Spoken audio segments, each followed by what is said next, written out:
First step natin gagawin guys, lagyan muna natin ng tape yung mga pipin lalagyan. Try na natin sa yellow guys, yung letter N na yellow. Siya. Natin ulit, patuyuin natin guys for the final coating na.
Thousand years later.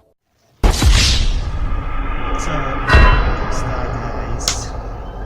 Hey, nandito na naman tayo sa another version naman ng restoring the Ukay-Ukay Shoes. Ito na nga, yung Nike tailwind natin na repaint ko na, nalinis ko na rin yun. Ito rin nalinis na sa una. Ito kasi dumating yung paint na kailangan natin dito, tagal, 4 days. Kaya nauna yung Nike tailwind. Ito guys, yung paint niya, default paint, sobrang na, tanggal na, ayan. Medyo nilinis ko na ng acetone to para nilagyan ko na rin ng tape. Para madali yung video. Kasi sayang sa oras yung kinakain niya. Yan, yun yung mabuti. May pink na kailangan niya. Ang balak ko gawing yellow tong N. Mas maganda yatang color yellow siya. Yan. Tapos ito, itong details niya, ang hirap gawin. Try ko mamaya. Okay. Bigay ko sa inyo yung mga kailangan nating tools para sa repainting nito. Ito na guys, transition tayo. First need natin ay yung paintbrush. Syempre kailangan natin yan. Mabibili yan sa National Bookstore guys. Tagpo 40 pesos yata. Second need natin ay ang nail polish remover o acetone. 6 pesos lang yan sa tindahan, sa sukang tindahan nyo. Marami yan. Bili lang kayo. Third is cotton tone at acetone. Yan, mabibili rin yan sa tindahan. Marami yan, bili lang kayo. And fourth is our leather paint. Order kayo sa Shopee, meron yan. 60 pesos. Marami yan, pwedeng Angie Juice, yung mas mahal na brand, depende sa inyo kung ang gusto nyo. Leather paint, sa leather paint. Kakailanganin din natin guys ng masking tape. Yan, pagtakip sa sapatos para hindi madumi. The last one is yung sapatos. Siyempre kailangan natin yan. Hindi natin magagawa ang ating project na repainting, storing the Ukay-Ukay vlog, Ukay-Ukay shoes wala. Yan, kailangan natin yan. Tara na, simulan na natin. A few moments later. First step natin gagawin guys, lagyan muna natin ng tape yung mga paint, lalagyan natin ng paint. Ipapas forward ko para hindi sayang sa oras mo.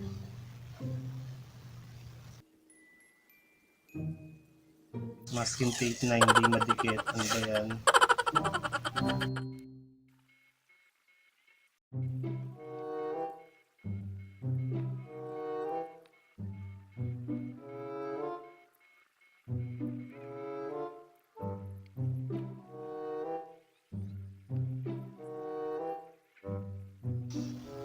Yan guys, medyo natakpan na natin. Kabilang side naman.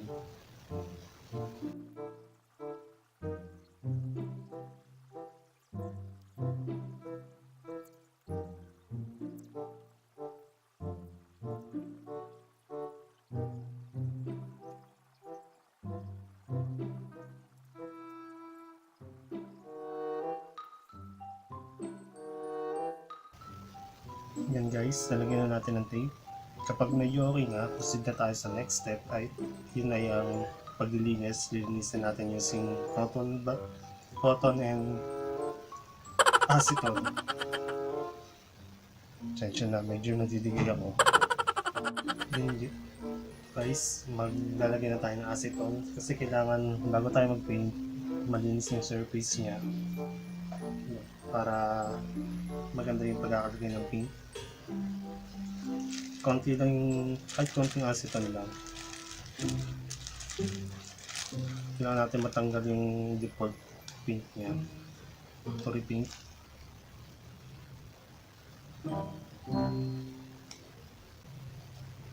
Kahit nyo lang. Kung kikita nyo, color blue siya.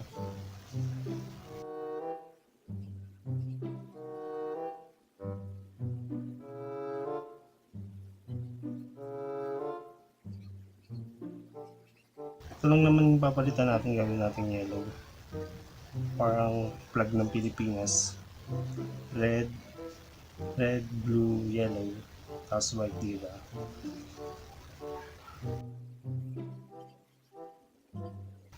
Medyo konti lang yung ilalagay natin kasi nalinis ko na ito kahapon gabi. Ngayon, pwede na tayo mag-proceed.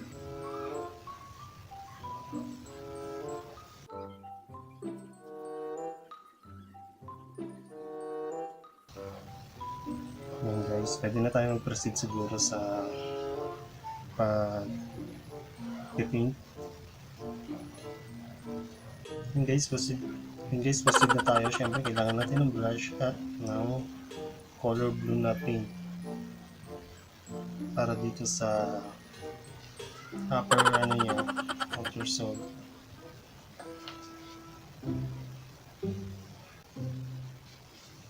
Gusto kasi natin mangyari maging ganito siya kesa dito, diba?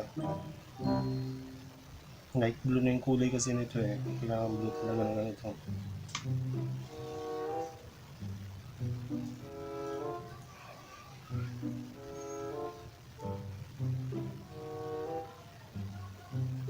Konti-konti lang guys yung lagay natin.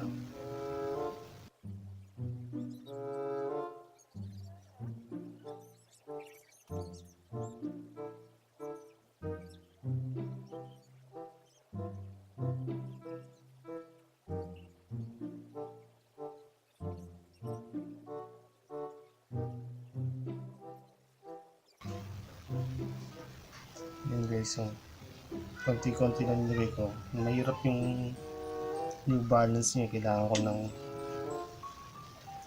for the white, kailangan ko ng toothpick. Sandali lang. Ito na. Details kasi ito. Unahin muna natin yung puti.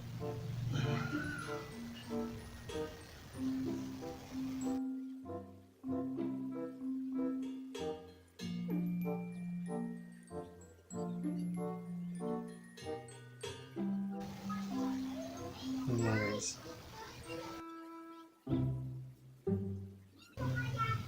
Oh, meron pala akong brush na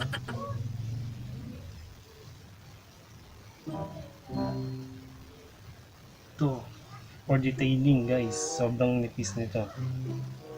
Grip. Ginawa talaga siya para sa mga details na katulad nito.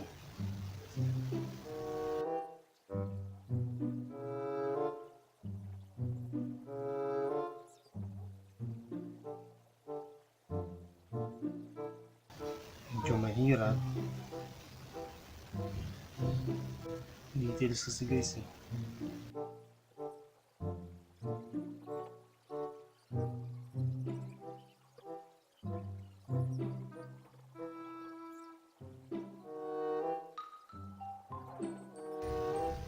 Ito yung mahirap sa pag-repaint eh, yung details niya.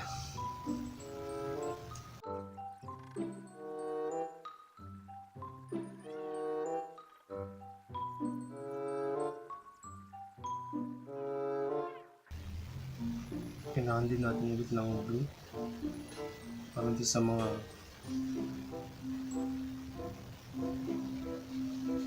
konti-konti ng guys na nilagay niya.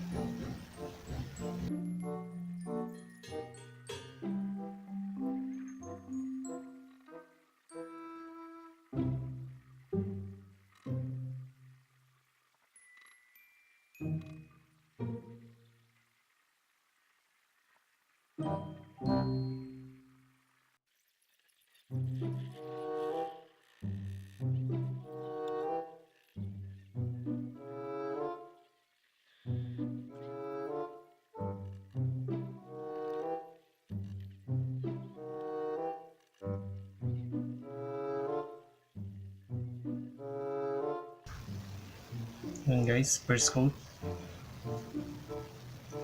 Tapos naman tayo dito sa letter N. Yellow saka blue.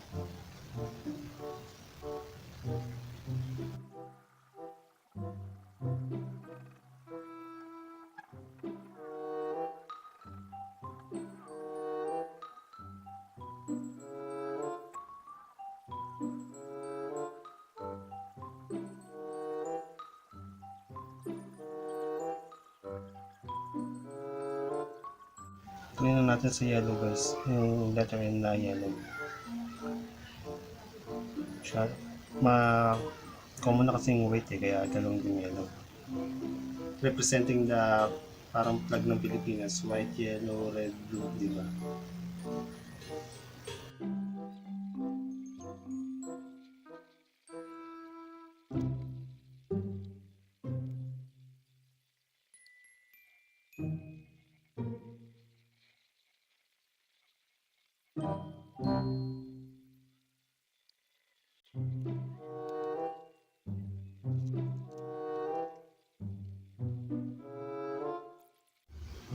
Yan guys, second coat na tayo. Medyo napatuyo na natin after 1 hour. So na second coat. Fast transition ko para hindi kayo makuha yung bibilisan natin.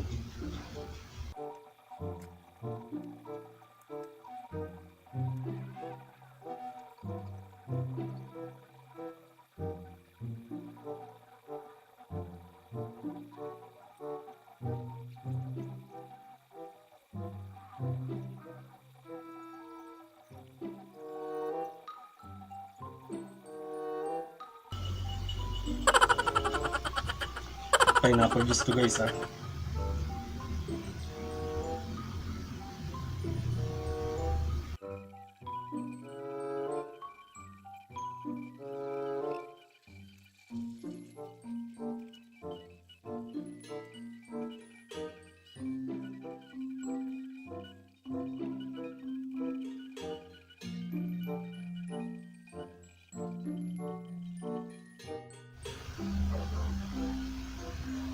Ayun guys, sa dilaw na tayo.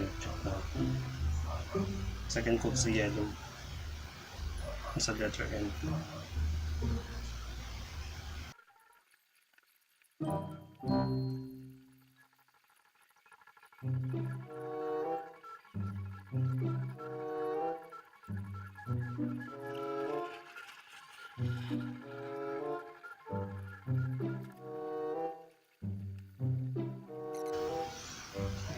Patuyuin natin guys for the final coating na.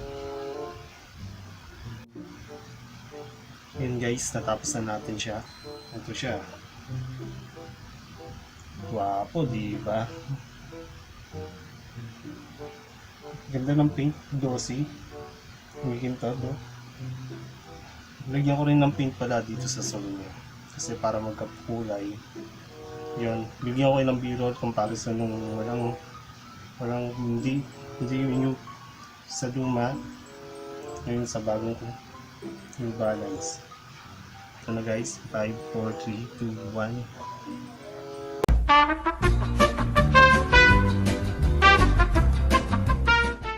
A few moments later.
Guys, overall satisfied ako sa pag-repaint natin. Salamat sa TLC. Hindi pa yan hindi pa yan Angeles guys. TLC lang to. TLC lang tong gamit ko, ayan from Marikina. Thank you sa supplier sa pag-benta nila nito. Napakamura guys, ang laki ng diferensya. Kung gusto nyo order, PM nyo lang ako. Just PM me. Yun, overall satisfied. Ang inspiration nito sa Philippine flag po. Yung kulay niya, yellow, blue, red, saka white dito. Pansin nyo. Yan yung inspiration ko dito sa pag-paint niya. Salamat. At siguro sa susunod hanap tayo ng Air Force na gagawin natin parang style ng Jordan 5. Ayun yung susunod natin. Salamat sa mga nag-subscribe sa akin. At kung hindi ka pa nag-subscribe, pangihintay mo guys. Subscribe na, just click the subscribe button below. Salamat hanggang sa nakikita natin sa mga susunod na vlog. Yun, hanap tayo ng Air Force 1 na gagawin natin Jordan 1. Salamat!